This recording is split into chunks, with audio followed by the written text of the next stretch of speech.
Welcome back to Rated Radio. I'm Ray Zander. And I'm Shane Wyndham. This is Vices and Virtues versus YESTERWYNDE. Hope you're ready for a fight. Roll the intro.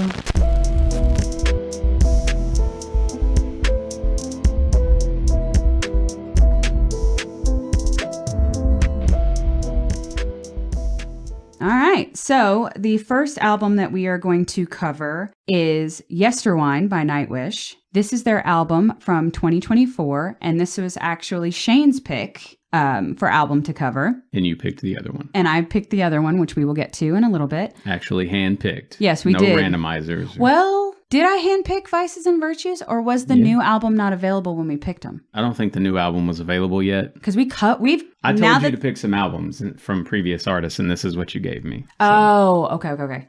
I was like, but technically, this would have been the last one. We would have covered their entire discography if he hadn't released the newest one. Did we? I don't feel like we've covered Pretty Odd. Maybe we haven't covered Pretty Odd because that's got That Green Gentleman and the songs 9 in the Afternoon. I don't even know if we've covered the debut yet. Yes, we have. Okay, anyway. None of this matters. We are not here to talk about Panic just yet. We're here to talk about Nightwish. So, the first album that we covered was Nightwish's album, YESTERWYNDE, from 2024, and I gave it one great track out of 23. See, I only listened to 12. Yeah, I wanted to listen to the instrumentals. Mm-hmm, and like because they get into some like orchestral versions in there too of instrumentals, and I can tell you that 1 out of 12. I gave my 7 within the first 12, but I wanted to cover the full album because you handpicked it. I got you. I only listened to 12 of them, and I thought 7 were great. My bottom track was The Weave. Mine was the title track, YESTERWYNDE. And my top track was Perfume of the Timeless. The Antikythera Mechanism. And how the music makes me feel like I'm watching a rock opera in the post-apocalyptic world. Like I'm trying to choose peace in a world where the gods of Olympus are very much real and at war. I feel like we are on the same page somehow. Tell me what you thought about it. This album starts with a little so-so intro, then jumps straight into a 9-minute epic, which feels both like a follow-up to the start of Dark Passion Play and an attempt to recreate the success of their current lead singer's successful live versions of Ghost Love Score. The drums are a bit more intricate than I've experienced with Nightwish, the orchestral elements aren't overdone, the background instrumentation and choir work is dreamy, and the almost abrupt shifts in direction keep things from feeling monotonous. While it's not the return to Wishmaster or Oceanborn that longtime fans are still awaiting, it initially feels like a return to the next best parts of their discography, and eventually comes across like something of an evolution for the group, admittedly one which runs on less steam and gets rather dark. I'll cop to missing Marco's gruff vocal ads, to thinking this will miss just as many top 40 listeners as every other Nightwish album, and to craving more edge and less blending in the wall of sound. I'm also well aware that I won't constantly be in the mood to hear the longer tracks, and think Tuomas still isn't fully utilizing the vocal goddess they have at the helm the way he once did with Tarja. But these tracks wind up being so much more than iteration of a very familiar formula. Most feel fresh, have wonderfully memorable hooks, etc. In short, the disc feels more inspired than you'd expect of an outfit spitting out album number 10. It's not trying to be mainstream, and that's pretty refreshing. Had it gone back to more guitar and piano solos, I could see ranking this near the top of their discography, weaker tracks be damned. As is, the best way to convey a recommendation would be to make clear this isn't aimed at the metalheads. They're welcome, but this lands much more on the orchestral side of the Nightwish fence. It's a lot like what you'd imagine of Within Temptation, Blackmore's Night, and Lacuna Coil showing up at Metallica's S&M concert. It took a few spins for me to fully latch on to the brilliance happening here in terms of its theme, which are very reminiscent of Clan of the Cave Bear's shared consciousness take, just with much farther reaching implications. Some of it comes together with cheese-like mediocrity, usually the result of weak English translations, and many tracks require patience on par with Sleep Token's Take Me Back to Eden effort. But overall, this is among the group's deepest lyrical journeys, which is actually saying something, considering they're not known for slouching in that department. YESTERWYNDE is far from something everyone's going to love, but it's very much my sort of queer cup of tea, as even the lesser songs are still beautiful listens. I wrote a book, I'm sorry. It's okay, don't apologize. And I thought Metal fans will find Yesterwine as a strong and beautiful return for Nightwish since last listening, meaning Us? This album, although I don't know if you'd call me a fan, this album blends powerful melodies, emotional depth, and fantasy themes. Lead singer Floor Jansen's vocals shine but can get lost in the sauce at times. The music feels fresh and is a great mix of old and new that I think the metal fans should enjoy.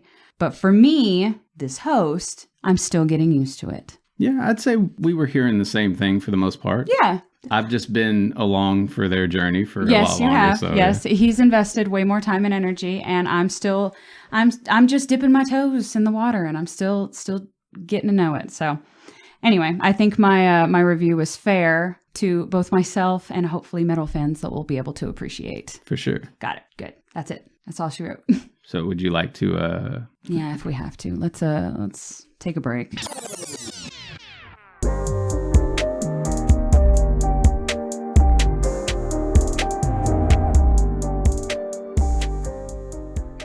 I'm feeling extra bratty today. I'm sorry. That's okay. Blue says it's been a problem. He's like, you're acting like a brat. And I'm like, I know. Interesting, by the way. It just put out a new episode of Banter Bar, and it's you and I. Yes. And once I had gotten over, like, oh, it's a wig and a personality thing that I'm doing or whatever. Once I'd got beyond that and realized that was recorded over 2 years ago, at the ass end of everything, it occurred to me I didn't have to make a single cut in that entire edit. Really? There's no cut. I thought you cut it at least like once or twice. No. Watch. I mean, I have to cut at the beginning just to add the intro and then cut at the end to add the outro. But yeah, there's no cuts. It was an interesting recording.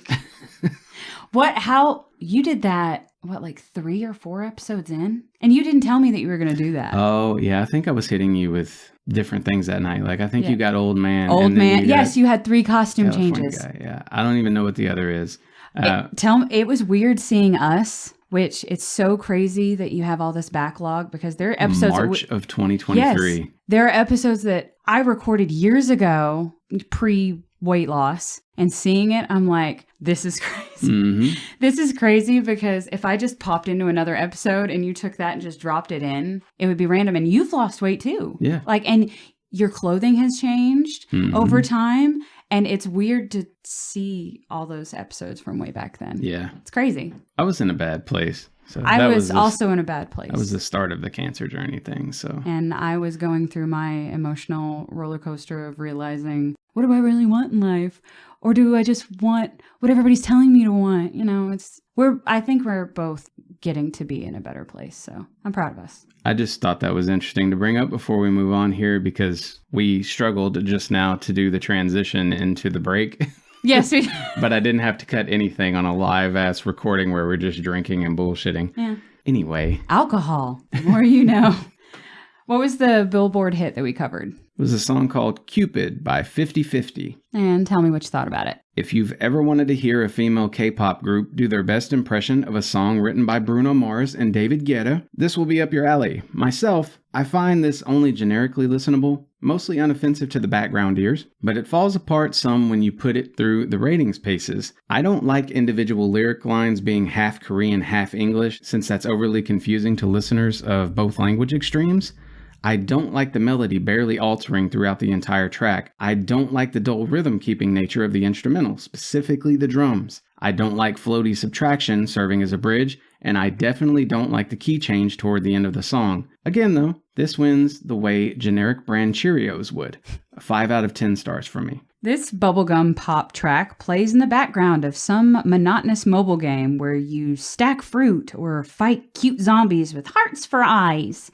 This young track from newbies from South Korea is nice and fun and is great for just a short period of time. 6. So I feel like we were on the same page. It was very on the surface, very generic bubblegum. I don't want to like this, but it's not the worst thing I've ever heard. Yeah. I don't want to be mean. It's kind of like taking a lollipop from a kid or pushing a cute little kid down in the mud or something. You don't want to be a dick. Does the kid probably deserve it at some point? But you don't want to be that guy. So I can't hate this song too much. What's that actress who does that shit? It's bad. Oh, Jennifer Coolidge. It's bad. Yes. It's so bad. That's what went through my head just a second ago while you were talking about something about the way you were saying it. You look like the 4th of July. Makes me want a hot dog real bad. There it is. There it is. 'Cause I knew it had to do something with a hot dog. Yeah.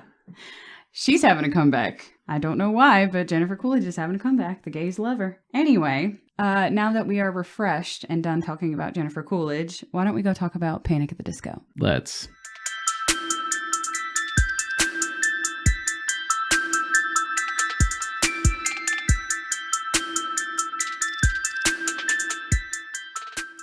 So the album that we covered by Panic at the Disco was their Vices and Virtues album from 2011. I gave it 6 great tracks out of 10. And I thought 10 were great. Yay! But let's get depressing again. Let's talk about our bottom tracks. My bottom track was Let's Kill Tonight. I didn't have a bottom track. You couldn't even, pick one? I couldn't differentiate. Cool. I love that. Okay, well, top track for me is Ready to Go. Trade mistakes. Okay. That one's good for me. It's not one of my favorites, but it's up there. And How the Music Makes Me Feel like I'm watching an off-Broadway production of Hadestown. Like I'm trapped in a pop rock dance club and trying to make the best of the situation. Okay, can you elaborate on that? You want my review? That's what you're asking me for. Okay. That was the transition.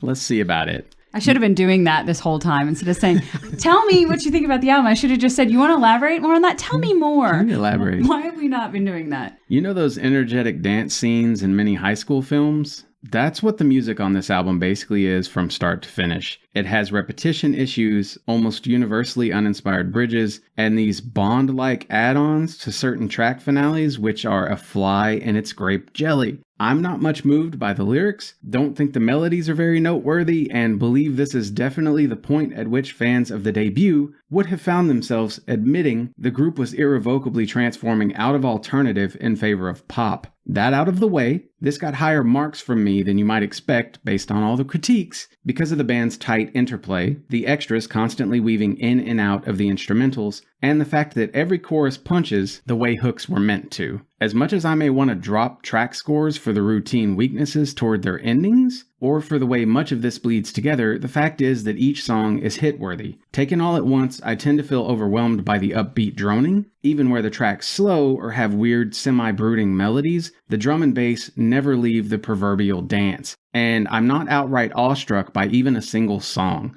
but I do find the individual pieces quite enjoyable for about 2/3 of most tracks. As that couple you know who almost just broke up might put it on Facebook, it's complicated.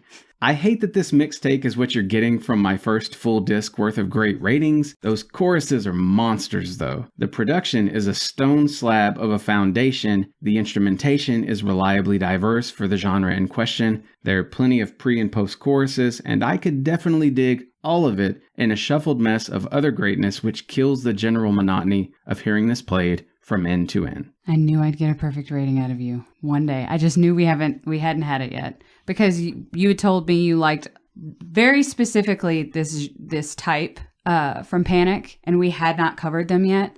So I figured there was something that you would enjoy here. Yeah, it was still when I was rating 5, so I was actually surprised that this came through with. Now, given 7s are not 10s. No. There's not a single 10 on this disc for me. There wasn't even a 9 for me on this disc, but it still would qualify as a perfect rating. I think I did the exact same for Dead Poet Society. Yeah. I gave nothing lower than a 7 for that. What is Dead Poet Society? It's a movie, right? Dead Poets Department. Oh, okay. The Taylor Swift album. Swift. Sorry. Tortured. Yes. Oh my God. Dead Poet Society is a movie with Robin Williams. We got you there. Yes. Okay. Yes. But it's a great movie, but you'd only rate it once. That's why I wound up confused. Yes. Tell me what you thought.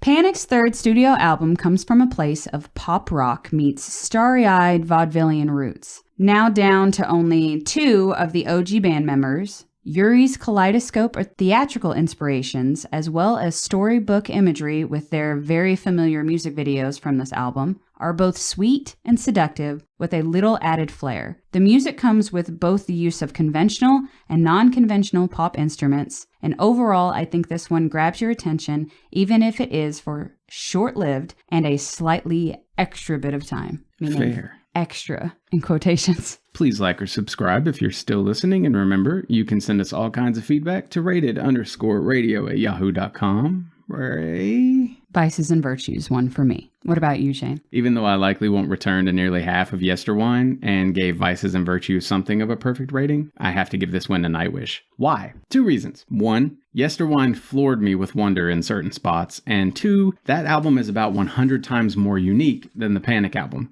It's an attempt at raising our consciousness to the point that we consider our connectedness to the universe at large, including how we share the thread of consciousness with every self-aware being that came before us. It's also a disc with no love songs, something that's rare even for Nightwish. Both albums being covered here have considerable strengths and weaknesses, but only one of them offered me something unique and occasionally astounding, and that's Yesterwynde. And I like Vices and Virtues because I like it. Anyway, that's going to do it for now. Till next time, fill your world with music.